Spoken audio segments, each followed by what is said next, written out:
ఒకప్పుడు ఒక గొప్ప గురువు వద్ద ఇద్దరు శిష్యులు విద్యాభ్యాసం చేసేవారు. జ్ఞానమే గొప్ప సంపద. నా ప్రియమైన శిష్యులారా, భౌతిక ఆస్తుల వలె కాకుండా అది శాశ్వతంగా మీతోనే ఉంటుంది. తర్వాత వారు తమ ఇంటికి వెళ్ళడానికి సిద్ధమయ్యారు. అప్పుడు గురువుగారు వారిని పిలిచి, నాయనలారా, మీరు నేర్చుకున్న విద్య మీ మనసులో ఎంతవరకు నిలిచిందో తెలుసుకోవడానికి ఒక చిన్న పరీక్ష పెడతాను అని అన్నారు. అప్పుడు గురువు రంధ్రాల బుట్టలను తెచ్చాడు. ఆయన వారిద్దరికీ 2 పాతవి రంధ్రాలు ఉన్న వెదురు బుట్టలను ఇచ్చారు.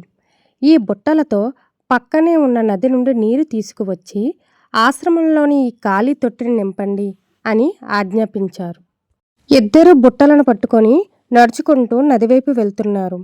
ఆ రంధ్రాల బుట్టలను చూడగానే మొదటి శిష్యుడు ఇలా అన్నాడు, గురువుగారికి వయసు పెరిగి మతిమరుపు వచ్చినట్టుంది. అసలు ఈ రంధ్రాల బుట్టలో నీరు ఎలా నిలుస్తుంది? ఇది అసాధ్యమైన పని అని ఇద్దరు అనుకున్నారు. ఇద్దరు నదిలో ముంచి బుట్ట ఎత్తగానే నీరు నిలవడం లేదు. అయినా సరే మళ్ళీ ప్రయత్నించారు. అయినా నీరు నిలవడం లేదు. మొదటి శిష్యుడికి కోపం వచ్చి బుట్టను విసిరేసి వెళ్ళిపోయాడు. కానీ రెండవ శిష్యుడు మాత్రం, గురువుగారు ఏ పని చెప్పినా అందులో ఒక రహస్యం ఉంటుంది. ఫలితం ఎలా ఉన్నా నేను నా ప్రయత్నం చేస్తాను అని పట్టుదలతో నదిలోకి దిగాడు.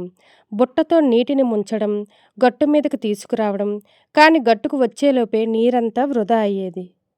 శిష్యుడు అలసిపోయాడు. కాళ్ళు చేతులు వణుకుతున్నాయి. కానీ అతను తన సాధనను ఆపలేదు. ఇదంతా దూరంగా గురువుగారు శిష్యుణ్ణి గమనిస్తూనే ఉన్నారు. సాయంత్రం అయ్యింది. తొట్టిలో ఒక చుక్క నీరు కూడా నిలవలేదు. శిష్యుడు అలసిపోయి గురువుగారి దగ్గరికి బుట్టను తీసుకుని వచ్చాడు. అప్పుడు శిష్యుడు తలదించుకొని గురువుగారి దగ్గరికి వచ్చి, క్షమించండి గురువుగారు, తొట్టిలో ఒక చుక్క నీరు కూడా నిలవలేదు. నేను విఫలమయ్యాను అని అన్నాడు. అప్పుడు గురువు శిష్యుడితో, నాయనా, ఒక్కసారి నీ చేతిలో ఉన్న బుట్టను చూడు. ఉదయం అది ఎలా ఉంది, ఇప్పుడెలా ఉంది అని అడిగారు. శిష్యుడు ఆశ్చర్యపోయాడు.